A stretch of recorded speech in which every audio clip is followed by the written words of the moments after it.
One of my favorite movies of all time is Still Magnolias.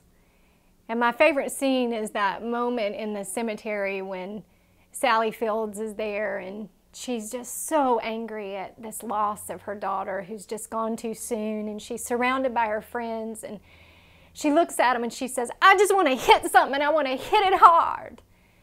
And you just feel in that moment all of her pain and her anguish and her anger. And then in Still Magnolia form, Olympia Dukakis pushes Shirley MacLaine up to the forefront. She says, "Here, hit this, Merlin, slap her. Let's sell t-shirts saying I slapped Weezy Boudreaux." It's like one of the funniest scenes in all of moviedom. And yet in that moment, you so feel for her in her pain and anguish and her anger. We all know what it is to feel angry. We've been angry over our losses, over betrayal, over injustices.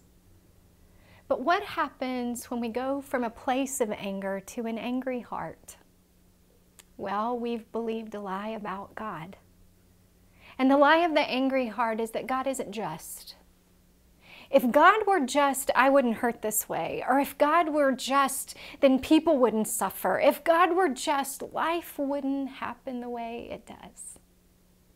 And therein lies the big setup from the enemy of our soul.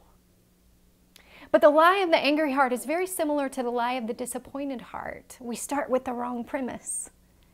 We start as if Eden still exists, and it doesn't. When sin entered, the way God designed Eden no longer existed. And also, we have to come to the realization that God doesn't, nor has He ever, done it the way we necessarily wish that He would.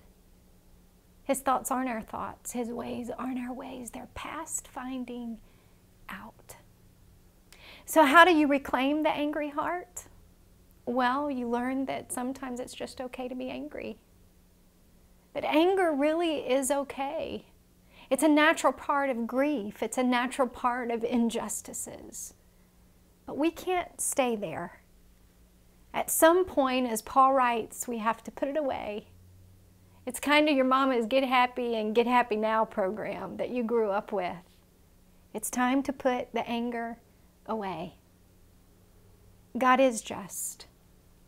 His justice will never look like ours.